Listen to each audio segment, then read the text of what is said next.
দেশের স্বরাষ্ট্রমন্ত্রী অমিত শাহ তার আর একবার ব্যর্থ হতে চলা বঙ্গ সফরে এসে শুনলাম খুব আক্রমণ করেছেন এবং আমার নামও উচ্চারণ করেছেন।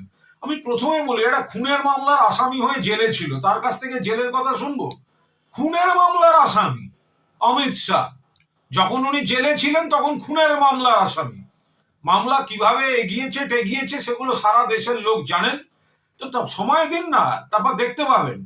আর মানুষও জানেন, যারা তদন্তকারী অফিসার তারা জানেন, যারা বিচারক, যাদের কাছে মহামান্য বিচারকদের কাছে কেস ডায়েরি যায় যে আমি আদৌ অপরাধী না নিরপরাধ, আমার একাধিক মামলা শেষ হতেও শুরু করেছে।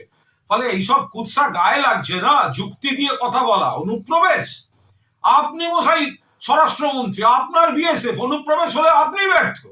ত্রিপুরায় অনুপ্রবেশ নেই, মিথ্যা কথা বলছেন। কিছুদিন আগে রোহিঙ্গা ধরা পড়েছে, বাংলাদেশি ধরা পড়েছে, ত্রিপুরাতেও আছে অনুপ্রবেশ। আর দুর্নীতি নিয়ে কথা বলছেন, জেলখাটা আসামি, খুনের মামলার আসামি অমিত শাহ। যে আপনারা যাদের দিকে আঙুল তুলেছেন দুর্নীতিগ্রস্ত বলে, ভিডিও দেখিয়েছেন পশ্চিমবঙ্গে, আজকের যিনি বিরোধী দলনেতা, মহারাষ্ট্র, সারা দেশে, আসাম, যাদের বলেছেন তাদের এগেনস্টে তদন্ত চাই, হাজার হাজার কোটি টাকার দুর্নীতি অনেকে, তাদেরকেই তারপরে ওয়াশিং মেশিন বিজেপিতে নিয়ে তাদেরকেই পদ দিয়ে আবার বড় বড় কথা বলছেন। যাদের ক্যামেরায় দেখা যাচ্ছে টাকা নিচ্ছে, তাদের নিয়ে বসে আছেন, আপনি আবার অন্যদের দিকে তাকিয়ে কথা বলছেন।